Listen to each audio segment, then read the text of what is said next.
Hello, hello, hello! Welcome to Lake Clan Legends. This is Logan. And this is Michael. And today we're going to be doing something a little different. So, see, Nurgle has infected our third member, Todd. And, well, so he's not here today. So, yeah, we're going to do something a little different. We're going to talk about starting your own, like, D&D campaign and different sessions on that. Now, me and Mike, we are, like, amateur DMs. We we really started back in middle school. When I was in like seventh grade, he was in sixth.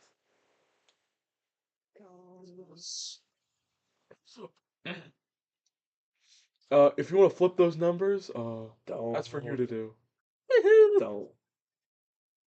um, we joined a D&D club at our school. Now, our dad tried to get us into the game, but for some reason, it never actually caught with us, right? Yeah, We played a few things. I think I played a Gold Dragonborn Barbarian once. I don't know what I played. But when we started D&D club, we really got into it. Yeah. Yeah. Yeah, that was our first run. I played a terrible character. I played a druid who was a pirate gnome. I, oh yeah, I I mean, played you played a, a warlock tiefling, a Tiefling Warlock. My second which one. if you know about tiefling warlocks and this channel, that should sound familiar. Um yeah, I know somewhere around that time we also I think it was a little after. Yeah, because it was after. 'Cause it's almost 2 years now. Yeah. So very soon after, we started a channel, as you guys well know. At least I hope so. Because if you're watching here and you don't know about the D&D campaign, Then we start the channel and then, no, because the channel's almost two.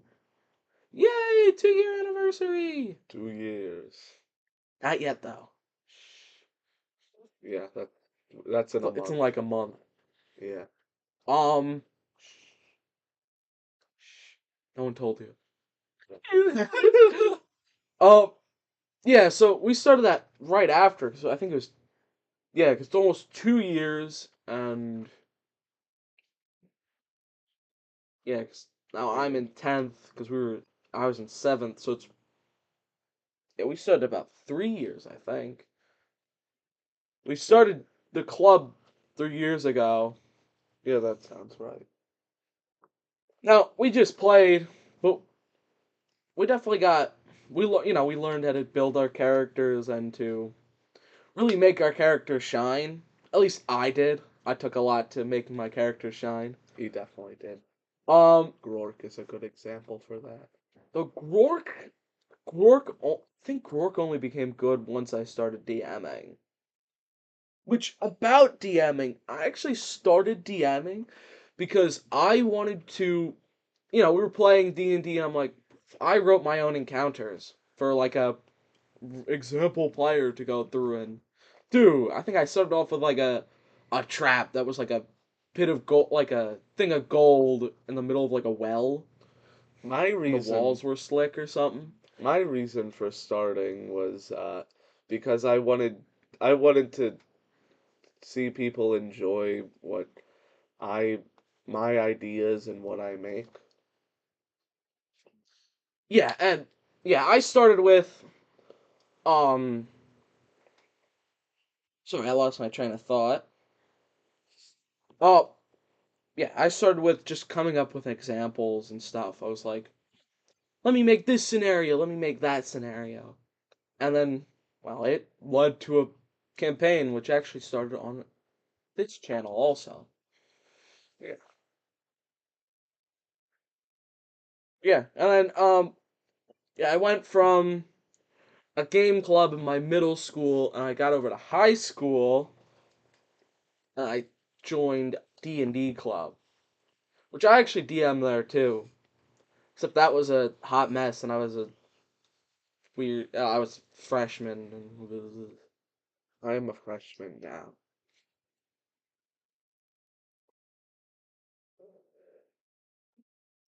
let's just say that wasn't my best year for DMing and stuff. Though it was a cool campaign. That actually it actually would have been pretty cool. Um, yeah, and then so yeah, that was last year. And now this year, I'm running a campaign, and you're running one too, right, Mike? Yeah, I had my first session last week, Yep. I've had a few. He's actually playing in my campaign, so I can't spoil it to you guys. and he's playing in my campaign, so I can't spoil it to you guys either. Actually, cool part is we have the same teacher from middle school, from our middle school club, running this club too, which is Yeah. pretty awesome. But that's enough about us. Let's get into actually starting your own campaign. So we'll start with what you need to get started. Like what books you'd need, what dice you'd need. So, in my opinion, to start, you're gonna need the big three, and that's Yeah, the player's handbook, the the monster Monster manual, Manual, and the DM's DM's Guide. guide. I recommend getting more than one player's handbook because it's most players are gonna want their own because they can research stuff. Sometimes, sometimes it'll happen. Sometimes your players will really need it, or sometimes I'll end up being the one who uses it most. But if you can still have like another one out for the table, and you'll be like, "Oh yeah, can I see it?" And you look, flip through the rules. Yeah. But Next, you'll need. well, you're gonna and yeah, you'll need the monster manual because most times you're gonna need to run monsters. And the DM's guide is handy for magic items and different like treasures and stuff. Yeah. So Next, you'll need is you for dice is don't need to go. Sorry, you don't need to go crazy with the books. You just need the big three. You can go with the other rule books for flavor and stuff, but you don't need it to start. Now, I'm sorry. for dice you'll need at least one of every die like 1d4, 1d6, preferably a lot more than 1d6.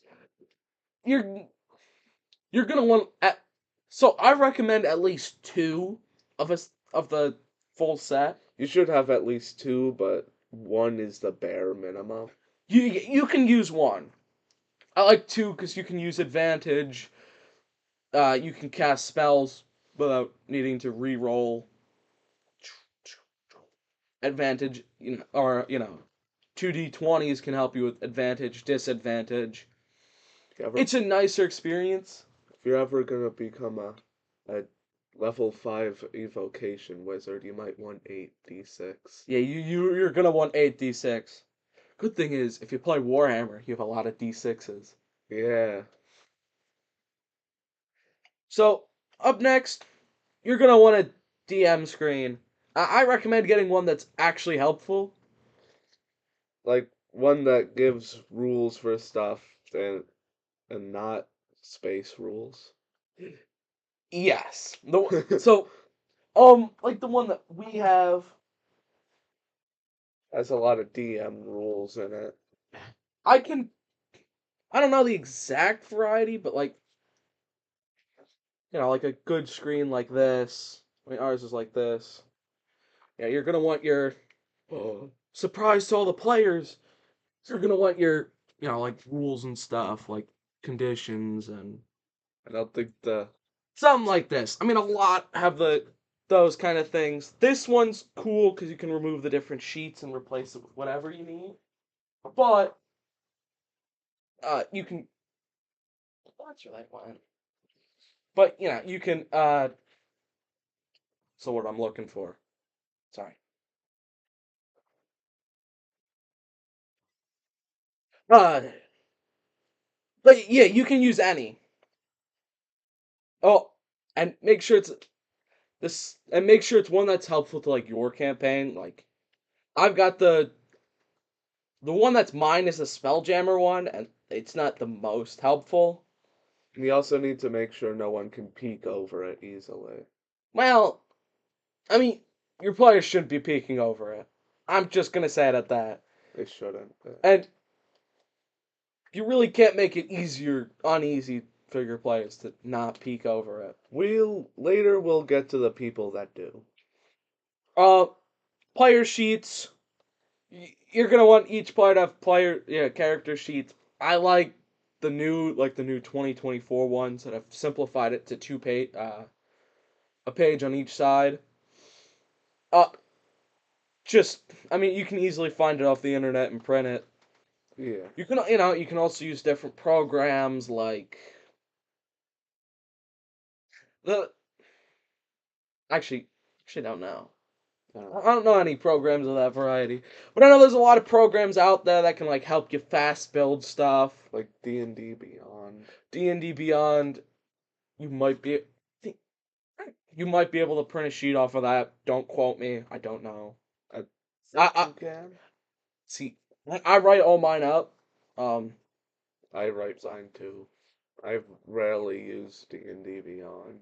and we've got no for this one. Uh, ex extra books you might want is Well, like Tasha's if you're playing 2014, I mean, we 24. kind of went over this a little bit. Like, you don't really need any to start off, but a lot of them can add more flavor to your characters, to your rules. Xanathars. Xanathars is nice for a lot of tables. Yeah. Also some character options. Tasha's would be good for character options. Yeah, Tasha's is a lot of character options. And then Mordenkainen's can give a lot of Yep. enemies. Yeah, Mordenkainen's is cool because you can use more enemies. I recommend that one for a DM. You also get more species to play as. I don't know enough about extra books for the 2024 edition. I don't think they actually really have I any. think they do. I just haven't been keeping up with them. So I know they have the Eberron one and the oh yeah, and world books. You're gonna want some of the different world books if you plan to play in a world, like the Dragonlance book, the Sword Sword Coast. Coast one. I mean the Ravenloft, the one associating with the world you're gonna play. Yeah. It's always a good one to pick up. And oh, and I forgot to mention on books, you might want to pick up a campaign book. Those are always nice to like look over, see how they formatted it, and like see how to run like a campaign. Yeah. Maybe it could even help you with your planning. I need to look over one to. I should probably look over one to see what they do. But they can always be helpful. And, if you want to run a book campaign, you can always. You're going to need the book, obviously. Uh, Now we're on to how to make up a campaign. Hmm. You should try to plan a few days ahead because it gives a better quality of your campaign than thinking of it on the spot. So I think it's actually a good mix. I think you should mix it. Yeah. 'Cause you shouldn't over plan, but you should plan the major stuff. Yeah. Because random things you can happen. Like in uh in a campaign that I'm currently running, I decided there's this apple tree in the middle of a forest and everyone's like going at it and trying to intimidate it. I'm like, you know what? And then one guy tried to whack it. This guy. And I decided, you know what? This is gonna be a tree ant, and he's gonna get up and he's gonna be angry at them. I hit it because I didn't think it would be a tree that would just grow legs and walk away. So when describing it, I gave it like a little bit of sentience. So I just decided, you know what? That's gonna be fun. Oh, yeah, it smiled at me when I failed an intimidation check. A reference to earlier in the campaign when a horse smiled at someone for them They failing they got like a intimidation. two. They got like a two on the intimidation check. So I'm like to try and intimidate the horse. So I'm like, you know what? This thing's gonna smile at you with its big horse smile. Uh, personally, I I mean, I am a little heavier with my plans. What I probably shouldn't be because I'm very stuck on my ideas. Don't stop that. But I'm a little heavier on my like on the path that you're gonna take, which I don't recommend because then when something random happens, you're like, I don't know what to do. But sometimes you need the sometimes the best thing to do is to improvise, right? Yeah. Knowing the rules. Uh, as a new DM, you don't terribly need to. I mean, you need to know the basics of the rules, but you don't need to be crazy over them. I mean, sometimes a lot of rules are for specific examples, like fall damage and stuff. You don't need to know how fall damage works until someone wants to fall. And most times you can just search it up, you know, like if someone wants to randomly do something like, yeah, I want to jump down, I want to slam dunk into that guy. Okay, give me the, you can research fall, like fall damage or something. Yeah. Helping new players make sheets. If you are new to D&D and you start as a DM, you don't need 100% need to help new players make sheets because it's more of a thing for more advanced D&D players. But but if you do start as a DM, you should have some experience as a player, so you could help new players. Um, well, to help, I always like to guide my players through. I like to give them the options, and a lot of it is you pick the three things: your class, your species, your background, and you basically just fill in afterwards. Like, okay, you'll have to pick stats at some point. You'll have to pick what weapons you get, but like you get the big three, and then you teach them how to write it down. I'm not great with We have a hello. visitor. Hello, Mando. Let's I'm not the not best save with our helping video. make sheets. I mean I like to guide them through. Uh, but yeah, I always guide the new player through how to make it, like what they need to do for the different sheets and stuff. Um, Helping new players understand what they need to do. How rounded.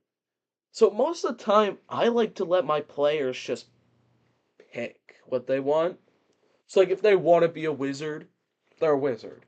Most of the time your party isn't unbalanced unless you're like six wizards and go get one shot by like a sneeze. Yeah. Unless you're like six wizards or something, most of the time it's decently balanced. Oh look, a lot of people got support classes. Okay. Well, there's a lot of healing spells. I mean, even a lot of wizards isn't terrible because you're gonna decimate the opponent. Oh, we cast six fireballs in one turn. Yeah, I think bro's cooked. Yeah.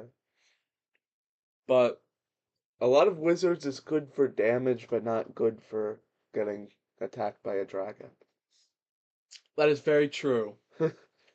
But I One mean, flame breath and you're just all fried. I mean, the one thing to help players is I always like to go for.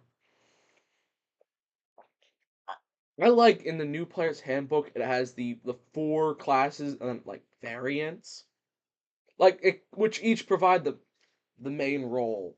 So like one it's fighter, cleric, rogue, and then wizard, and it's got its variants. So like fighter could be a paladin, a barbarian. Cleric, he could be a druid, he could be a bard, he could be a. I think a lot of them can be bard, but For a wizard, you could be like a wizard, sorcerer, a sorcerer, warlock. warlock, rogue, you could be a rogue or a ranger. No, Mando, We've got a cat intruder, intruder. a cat intruder. Calm down. This cat. But most of the time, it'll end up pretty well rounded. Or like yeah. I mean, a party of fighters is good because you're probably not gonna die. You Yeah, know, y'all are probably gonna be tanky enough to smack and strong enough to pummel the enemy to death and not really be that terribly wounded. Yeah.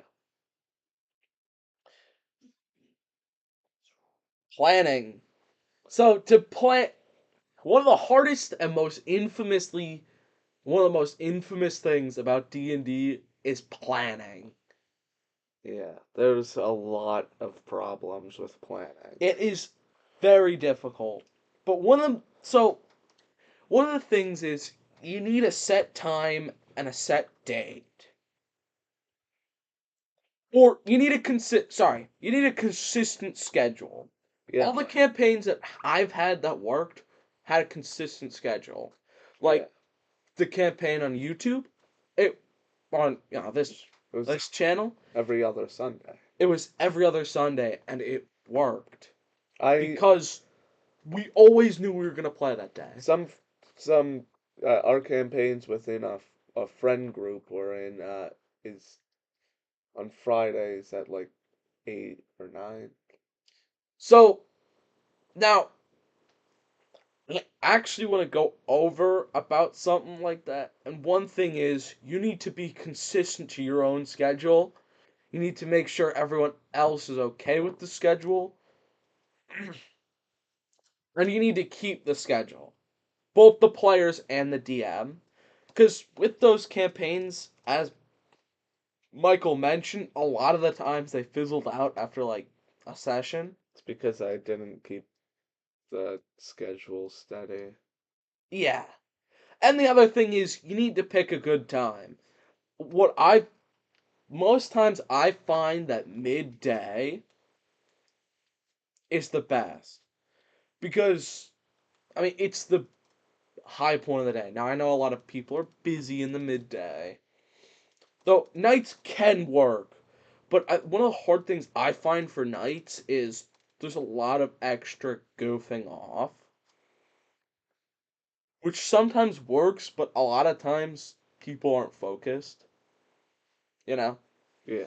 Which I think is another reason that that campaign fizzled out is it was late. It was people we knew in person, but we had to do it over call. Just no one was actually, I Yeah. guess, ready. No, not ready's not. What's the right word I'm looking for? Um, I don't know. No one's, I guess, there enough. You know, both mentally and physically. Uh, Making them keep on. So we already said that. Okay. Deal. Ideal.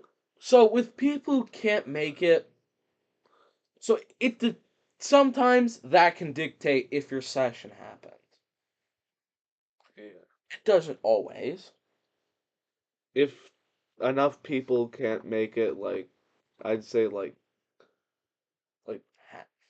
half the people can't make it, then No, actually, no, that's wrong. Because if you have like a larger group, like if you have a group of six, to chop off two, I don't know about that. You know, yeah, chopping off two. or like two people not showing up. I don't know if I would continue. Yeah.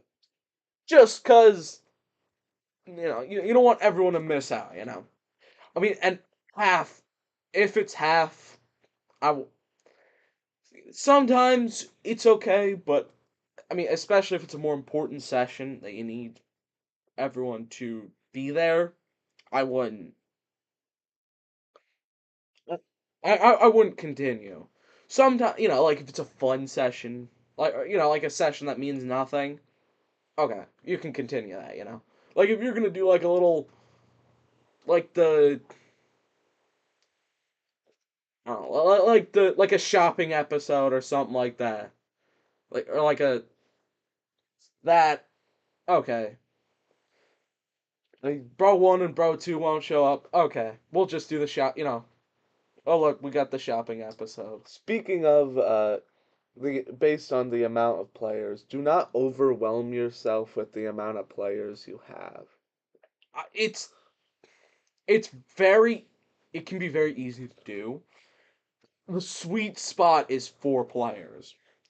Yeah, four Like is three, 4, 5 players, I think is the best because you have a nice party without being without too many people talking over each other, you know? Yeah, I think 4 is the perfect spot. Yeah. Also, because your party's nice, because you get that fighter, cleric, rogue, and wizard list. Yeah. So, If you do have under the limit, you should probably make an NPC for your players. yeah. Um, yeah, yeah. Like an NPC is always good. I mean, like, you guys saw when I played my campaign, I had a few NPCs.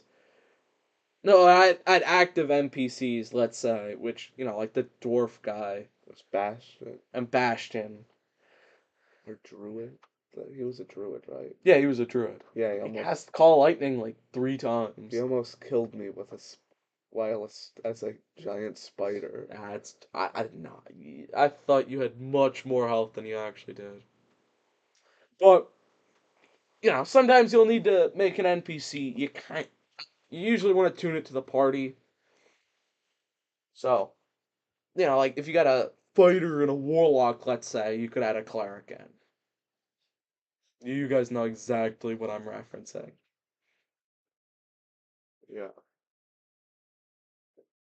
Um, so I don't up know. next we've got Making I world. guess miscellaneous. So this is actual like D&D, like for when running a campaign and prepping. So making a world. I- Hmm. So an easy thing to do is take like the map of Greyhawk or something. Just change the names of everything and just use that as your world. It is a Yeah. really nice and easy. I mean, I'm doing that for my campaign. Don't take the map of Greyhawk for every campaign, though. If you do, turn it 90 degrees when it's a new world. Yeah. Instead of traveling north to the forest, you have to travel east.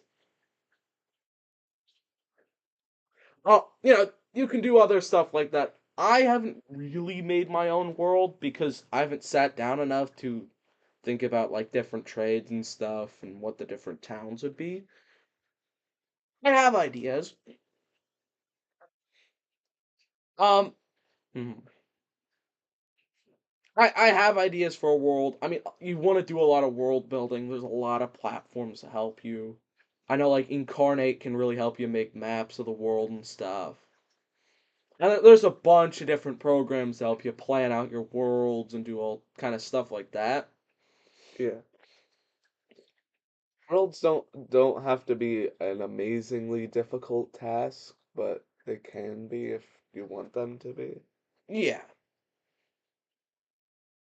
Well, I mean, even a nice part is you don't have to do the full world for your campaign. Just, oh yeah, we're gonna be playing on this one continent, but you're only over here, so you only really need to develop over here. But there is still a continent to do stuff with. Yeah. Now, if they go over to the west half of your continent, you might be cooked, but or what the other side, let's say, because my map, I actually don't know. I guess it's probably the east side for you. Well, I, Yeah. but you want to work on the world. You want to make sure you have your landmarks and stuff. You don't want you want to make sure that the other parts of your world are full, but you don't need to flesh. You don't need to get them down to the exact detail. But you can, and it is fun to do that. Yeah. I mean, almost the illusion of a full world can really help if you're going to keep them in the one area. Yeah. Or, I mean, you could always do the fun thing, build a whole world and use it for all your campaigns, right? Yeah. That I kind of want to do. That's a project I want to spend some time to work on. Creating NPCs. Hmm. So what I do to create an NPC now, for like a town NPC, For town NPCs, I fill a role I need, come up with a short description, I give him a and I give him a weird voice. Yeah. As you can probably tell from my campaign that I ran on this channel, I did that a lot. I'd have NPCs who sound like this. I'd have an NPC who sounds like this. All you need to do to make an NPC is make a character that seems pretty cool and then just give them a weird voice. Or you can give him a cool voice. But yeah, a voice that would fit the character. Now, if it's more important enemies, obviously spend more time to work on them. I mean, a nice thing is, about D&D is your campaign is a mixture of it can always be from some like other media that your players won't know of. Just I take that guy and he's my enemy. Now, I don't directly make him, but you can always you want an evil character like something like hmm, we could take like Ted. You can always one of the fun things is you can always like a lot of DMs take from the most recent media you saw and put it into your campaign. Uh, Picking bosses and enemies. I always like to do my enemies off of where we are or where is needed. It should be based off of where you are, and it should also depend on the level of your players and how many players you have. Yeah, well, obviously for balancing reasons. Like, you don't want to shove a Tarask to a one party of a level 20 bard. That doesn't. Nah, he'd win. You just charm the Tarask. Nat 20 and in charisma. Sure, let's go with that. Well, yeah, you kind of want to balance it, but sometimes you also want to base it off of what you're doing. So, let's say you've got a flooded temple, you could always do hmm, like fish people who inhabited it. You can have an abandoned cave, like once of a goblin mine or something. You could do like goblin zombies in it that have been once resurrected. Or maybe there's like traps laid across that resurrects the corpses or something like that. Along with, because it's abandoned, there's going to be different creatures like giant spiders and giant web caves. And sometimes I always like to think of something cool, and I'm like, like usually I pick an enemy that I focus on. I'm like, that guy's awesome. I read up about him. I'm like, I'm gonna put him here and there and there. And usually I like to theme a lot of my structures after one kind of enemy. So, like, we could take like how I started my campaign. Like there was a cult, like a little cultist thing. So I had inspired by a cult of skeletons and fire. So I had a bunch of skeletons, and I had a bunch of cultists run around. It's yeah. I always like to theme like one enemy. Sometimes it is fun though to use like some different like natural enemies and stuff like that. And you a lot of enemies you want to pick based off of the world around and where they are. I think that's the best way to do it. Yeah. Puzzle. Hmm. None of us are really puzzle experts. Go off of a puzzle for first graders and give it to your players. Yeah. It'll probably take them like 5 minutes. Yeah, just Hey, give them an unlocked door. oh yeah, an unlocked door. All right, now yeah, take the puzzle. Oh, and then you could challenge it with a puzzle for second graders. I'll take them half an hour. From from what I hear. Just put them up to an unlocked door and then that's your puzzle. Um, you don't need to go crazy with puzzles. A lot, cool, so, sorry. something fun is to always do a lot of cool like riddles and stuff and uh, from the moon from the moon of crimson this door glows red or something. And like the puzzle could be, there's like panes or panes of glass or of different colors and like maybe there's like a like light in the roof letting the moon light in. What you have to do is hold up a red piece of light and it goes to the door or something and makes it, you know, because now it's red moon's light which opens the door, something like that. Do a riddle that tries to explain the puzzle but also doesn't actually give you any, like it gives you kind of what to do, but that's always fun and also very D&D. And also you can steal that the blood moon idea if needed. If that inspired anyone to do something like that. Yeah. Let's combine the next two. Keeping things fun, Fun and keeping and interesting. interesting. Keeping things fun and interesting is what you can do that by not combining. What? So By talking about stuff in a cool way or a way that you cool or maybe even silly way. so how to so I'm gonna say I'm kind of skilled at keeping things fun. Would you say? Yeah. So what I like to do to keep things fun is be engaging, be entertaining, and almost act your stuff. Give fun voices, give exciting traps. What you need to do to keep things interesting also is make sure you describe stuff like you need the right tone. I know how to keep things fun, but I don't think I'm the best with interesting. Like combat, you can really make interesting. Like if you were to do like, ooh, with a 16 you slash the goblin, creating a large scar across his chest. Something like that. Be exciting, be thrilling. Something that can also And sometimes keeping things fun is between both the DM and the players, yeah, I was just about to mention that, but uh, Yeah.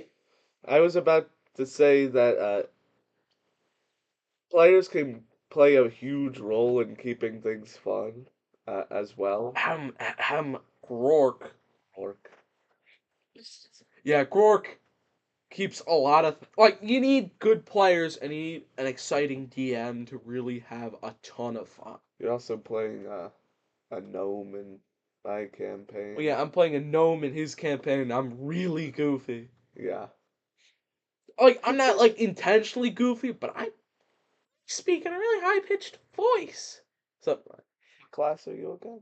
wizard. I'm gonna play a necromancer. Oh yeah, you're a necromancer that speaks in a really high pitched voice. But I mean, to keep things interesting, I think it's a lot of tone, and obviously you need cool stuff. So, like to make them explore the depths of like a foggy, let's say flooded temple, because I'm gonna reuse that. Yeah, like the misty, keep shrouded in mystery, where stuff screeches out in the blankness that you can't see. Sometimes to make stuff scary, you might have to. I think it'd be cool to remind them of how limited they are with the fog. Like if there's a fog, remind them how limited they are, how much they can't see, like shrieks of which they cannot see, Yeah. sounds of maybe pain and anguish Next we have from a leveling up. source that you can't see. Leveling up can be deciding when to level up and actually leveling up is a different experience. There's two ways you can decide when to level up. It could be milestones or XP based. Uh, I think milestone is the best way to do it I because agree. now you milestone is good when you inspire it by XP, but I think milestone is the best because it lets the DM progress at his pace. You know, it could also let the players level up, like let's say in a dull area. Like let's say they've been traveling for maybe like 3 weeks and they need to level up or something. Like I'd argue over the 3 weeks, you could maybe get some experience and stuff. Not that you're a more skilled fighter, but you've been riding horses and surviving and stuff. Okay, maybe that's not the best example, but it lets the DM get to where he needs his players at the right pace. You know. So if you want to have like let's say a shorter level 5, right? And a longer level like a long level 4 or something like that. Yeah.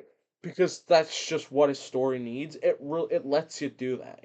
Level 5 is a big milestone for the players. Because that's when it gets really interesting. That's where your wizards get fireball. Where your Yeah. Oh.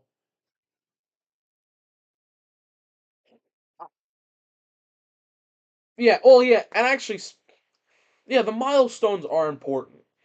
I mean, I mean I I don't have an idea to tie this. Hold up. I mean, yeah, to hit your milestones, I mean, it could almost be cool to make it like longer before a milestone. Though XP isn't bad, I will say that. XP is nice because it helps let you know how many players or how many enemies your players need to fight before they should level up. So you can make it fairly balanced, like challenging enough, yet milestones is a good way, but XP is a simple way. I wouldn't say that. I wouldn't say that XP is simple. Well, yeah, you have to do math, but there's nothing much else to that. I mean, but I mean, it lets you. I mean, it lets you. I'd say it's pretty good for a more open world. Because oh look, I want to go stop the goblin camp. Okay, I killed 6 goblins. I get rewarded for. Oh look, there's a threat over there. Okay, I'll go save it there. And then I think it's nice because it lets you. It's balanced based on what you do. Mhm. To level up. I think they're both good, but they both have their own uses, and you need to keep that in mind. Dealing with player conflict. So between player versus player, I like to don't. I like to distract people Well, from the conflict, I'd say don't let them do it at all. Or or if they start to do it, stop them. I was saying like outside of infighting, like player conflict. Oh. Like in I always get rid of infighting. I made the mistake of Mm, allowing that once and someone got knocked out in like a few turns. They didn't even roll infighting initiative. is bad. I will always tell you, infighting is bad. It is dumb. It is the only time I allow infighting is when it's good and it's dramatic, right? Yeah. Okay, I allow infighting when it's dramatic, like when Grork or like when Zoran was gonna murder Grork because he was trying to kill the zombie, and Zoran was like, we could save him," but Grork was like, "No, this guy's cooked." Yeah. That was So not my brightest moment. it was dramatic, and it makes a lot of sense for the story. Yeah. I'll allow conflict with that. Now, two players being mad at each other, because they just are. I don't know. That's. I mean, I feel like that should be their thing to fight it out. But I mean, I don't know. If they're gonna be annoying, I'd just say, no, you go sit out and deal with your problem. Or something like that. But I mean, yeah, play in game. But like, yeah, I don't know. Character versus character, I I don't like.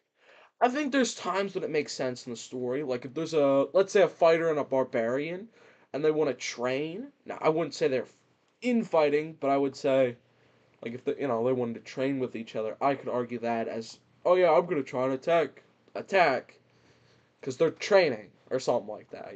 Yeah, they could like be training with like I don't know dull weapons so they don't actually hurt each other. But most times, if they're gonna start something to start something, stop. I don't allow it. Yeah. I mean, just because it's stupid, it's a waste of resources, and there's no need. Next we have dealing with difficult players. Hmm. I have since we're in a public club, we've had our fair share of difficult players. A little bit. Uh, I There is one that keeps peeking over my DM screen, even though he's not supposed to. I I win. mean, okay, so reasonably, you should talk to them. That's what you should do. If there being a problem, you should talk to them. Say, hey, you're really being annoying. Okay, don't say that. Don't say that. You're gonna get cooked by them. But like, say, hey, you really shouldn't be doing that. And if there's something you could prevent, like screen peeking, oh Just tell them to sit yeah, further away. yes, you're gonna sit a seat away. Now they can't peek at you because now they can't peek over because they're a seat away. Yeah, I mean, they can try, but it's not gonna be as easy. yeah.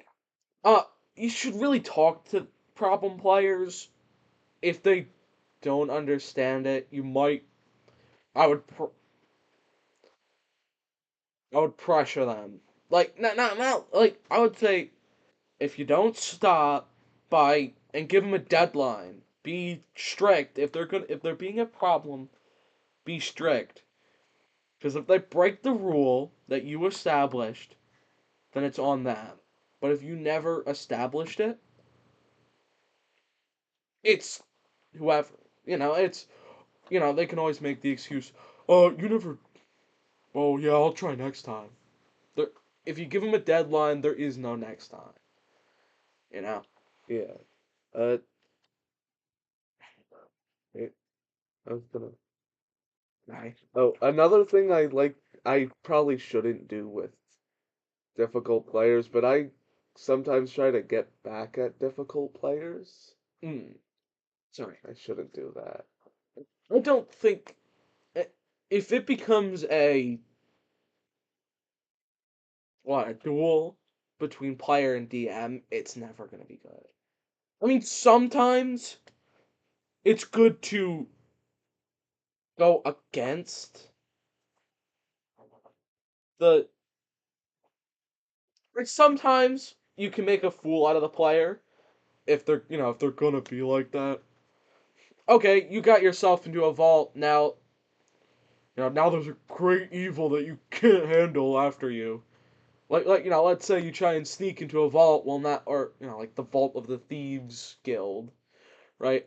Oh no, now the Thieves Guild are after you, and they're gonna have all their bandits and rogues and assassins try to make short work of you. Or you piss off the Duke, let's say. Okay, now all the guards are after you. You're a bad person to the town. punishments, realistic punishments are fair.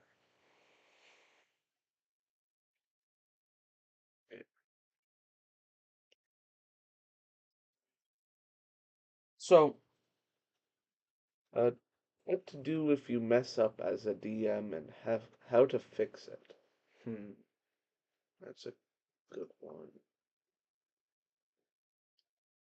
I always correct myself. I mean, That's what I like to do too. it's a learning experience. The more you do, but as long as you're actively correcting yourself, you're making sure that what you say is what you mean, I even if it's in the long run. I messed up one time by not preparing correctly. Uh, so I had to think of a lot on the Yeah, that spot. you have to go out of the seat of your pants, and sometimes to bring a book to help you with that. Like there's a few books like the Random Tables book that we have. And I ended up creating the town pooping for him.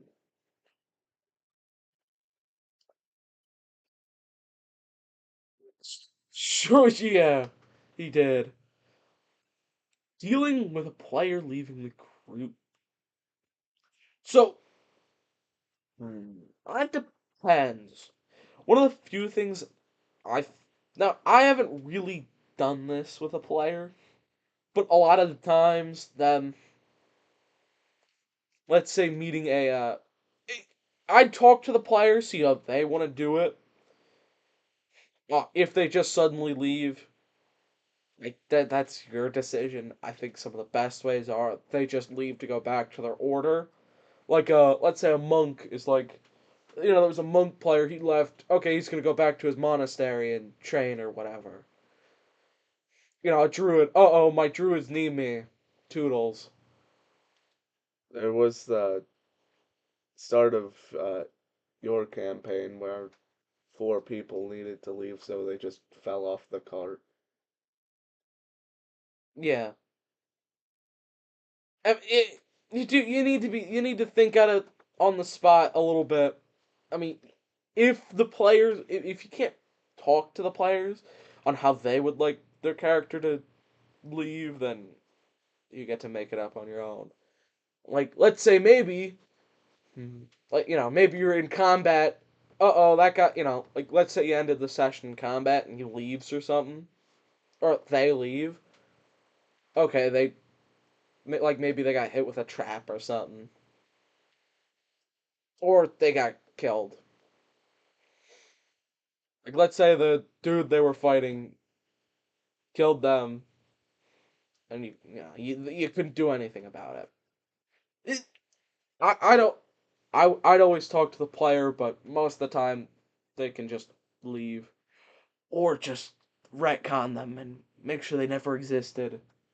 Sometimes it's easy to just do that. It's like they despawned, like a If which I know isn't the best way, but like if it's session two, it's almost like, yeah, I don't like this. Okay, he just wasn't there, or like maybe he was killed, or he left, or if that dude ever is mentioned again, people just go, "What? yeah. Who?" Um, how to get more people to want to play? Hmm. Maybe like showing them how the game works. Yeah, Maybe, maybe Well, I'm not gonna say. Well, okay, showing them, but best way I think is to kind of get them into the game. I would not say first thing to do is like show them player's handbook because that's a lot of rules and scares away a lot of people. I mean, D&D can be fun to watch. Um, to get players to want to play, I mean, there's a lot of media that shows it to, like, I always like to tell them what they can do, that they can live their fantasy dream as a 2 foot tall guy with a bow, right? Yeah, That's everyone's dream. We all want to be halflings with bows, right? sure. Me and you. Yeah, I'm talking to you, Mister Person on the other side of the camera. We want to be halflings with bows.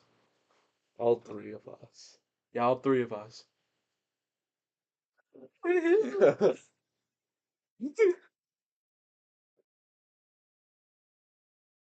Oh, yeah. I mean, get them.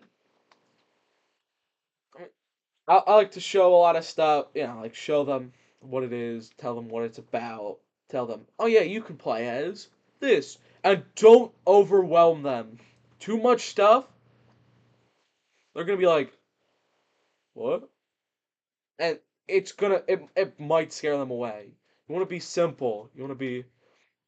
You could be a wizard and cast all these kinds of spells. You could be a and sometimes be a little bit realistic. You know, you could grow from a small wizard to be an all-powerful wizard to you could be a guy who's proficient with weaponry, you know, like your swords, your axes, your a fighter. Yeah. You could go. You could be like a rogue, like an assassin or a bounty hunter, stuff like that. You know, be cool, but don't overwhelm them. Is yeah, dealing with bad roles. See, what I like to do is be comedic about my bad roles. Yeah, I like to do that too. Like, say they like roll a one on a let's say they're shooting an arrow. Uh, Well, okay, the arrow gets shot, it misses him completely, lands in the tree, and snaps. or what if the arrow like you shoot the arrow and it just Punk. plunk. Maybe you shoot maybe there's like a bird or something. Like a bird flies, and you smack the bird. You accidentally shoot the bird. It's out of your target. It's like, yo, what?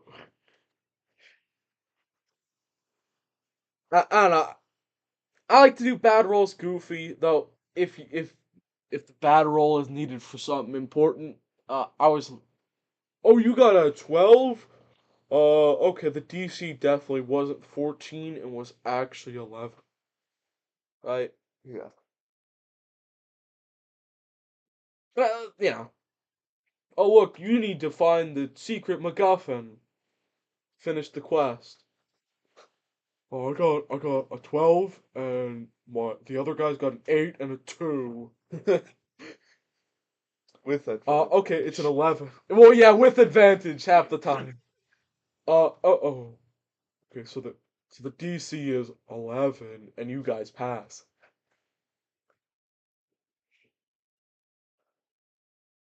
I mean, bad rolls. I guess I'll do the other side of this. Dealing with good rolls as a DM. Shh, that wasn't a good roll. That was a bad roll. Totally. Yeah, he I got a crit against someone. I've gotten so many nat 20s. I'm like, I would you're telling me this skeleton can crit this freaking wizard for I was on playing a Tuesday. I was playing a level 1 wizard and the bandit came to attack me. And And then he crit. I'm like, are we serious? he got a crit shooting a crossbow at me, was it? I think. Uh, And then I play Rourke and I don't get a roll above 8 for the whole session. I'm like, are we serious?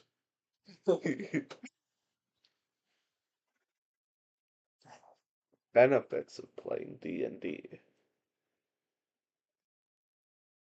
Well, D&D has a lot of benefits that I think are very true. Problem solving skills, you do puzzles, you make Yeah. sure. Uh, Shit. real life issues.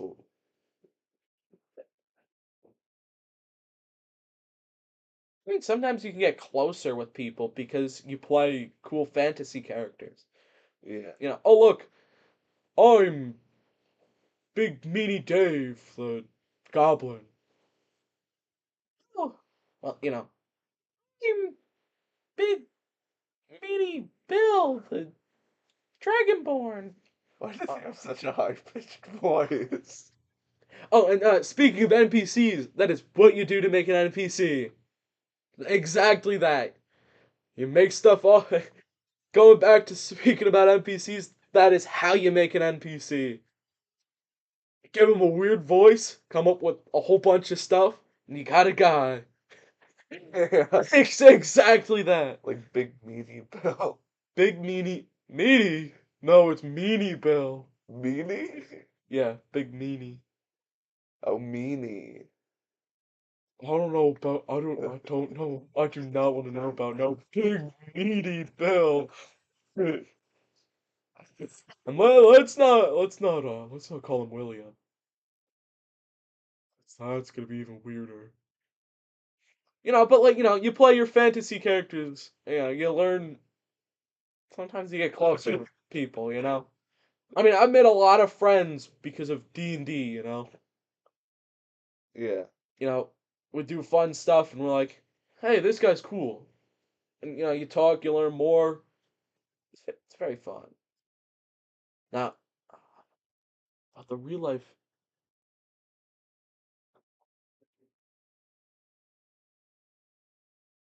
Getting out of your head for a bit. Uh, you get to play as, I mean, half the time, a goofus for 3 hours. yeah, like, you can just s- forget about your issues for a bit and just be like, You, you could be Roar for an hour, for an hour each week, and I get to be dumb and act kind of childish and come up with all these crazy and dumb ideas. you Uh, should, you don't have to deal with a single problem in the world because you're dealing with your fantasy guys. yeah. Oh yeah, and remember our halfling characters with bows. Yeah. Because you get to play a halfling with a bow as everyone dreams. Everyone For dreams. an hour, you don't have to deal with your problems. You just have to deal with being a short halfling and bow problems. Team building. Well, I mean, team building. Yeah. So much team building. You get closer with people. You realize each other's strengths and weaknesses. I mean, it is the team building game. Yeah. Like, I don't think there's any better team building I mean, game. you work together to be to solve problems, to do stuff. Oh look, we've got a combat encounter. Wizard, could you shoot a fireball at them, clear out the mob? I'll take the big guy. Oh, Mr. Halfling, go shoot him. Mr. Halfway. I mean, and between puzzles and solving problems and all that stuff, it's fun. I mean, oh look, yeah. Oh no, we have to solve this puzzle. Yeah. Oh, I've got an idea. I've got an idea. The third guy's like, wait, I think it's this. I was like, oh, it is that. And then you try it, and you fail. Back to the unlocked door. And then you realize it's the first guy's thing. But I mean, you work together, you build fun, you do fun stuff. It's fun. Let's go back to the unlocked door for that. Oh well, yeah. Oh yeah, I forgot. Going back to puzzles. If you ever want a puzzle, unlock door. But make it a push door. So they're gonna say, oh yeah, I'll pull open the door. It doesn't budge. It doesn't budge. But is it locked? You check the lock. It's Nothing. just push door. You try and lock pick it. It's unlocked. They're like, What if what's wrong with this what thing? if it has the if it what if they just got a one, everyone just got a one on their perception check and it actually just has like a big sign push on it. That's probably true.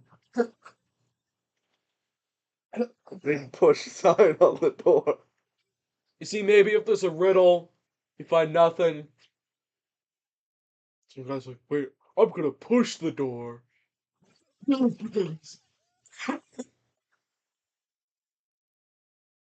It's just a door. Ooh, money. Don't yeah, I've learned to not get scammed by people who sell you bugbear armor. Yeah. Don't do that. Don't waste 200 gold pieces. And also, don't buy anything. Save your money and then go buy. You'll buy probably something that is nice. No, save your money for stuff. And I mean, resurrection requires expensive crystal, different stuff. Yeah. And Math, it it definitely. is a math game. Oh, It's amazing sorry. for addition I mean, and roll your subtraction. d20. That's be like add. Oh, you're proficient. Add X plus Y. X Fireball. being your bonus, Y being your proficiency. Fireball is probably one of the best math things you'll get in D&D. Because it's 8d6. Maybe. You A gotta. lot of numbers. Yeah, there's a lot of benefits to D&D. It's uh, yeah, and I mean it's a fun game. You you you get to play as a goofball, you get to live your dream of being an adventurer A, stuff. a halfling with a A bow. halfling with a bow. You get to go into a different world. You don't have to. You're not experiencing. You don't have to deal with life, school, and work, and You just get to be a goofball that yeah, you get kills to be a stuff. halfling with a bow, and you get to shoot all the enemies. Yeah. So, well, that's all we had today. Talking about campaigns and stuff. I hope this information finds at least a little bit helpful for you guys. Um, Hope you guys enjoyed. Make sure to like, subscribe, and hit that notification bell. And maybe even drop a comment if you'd like.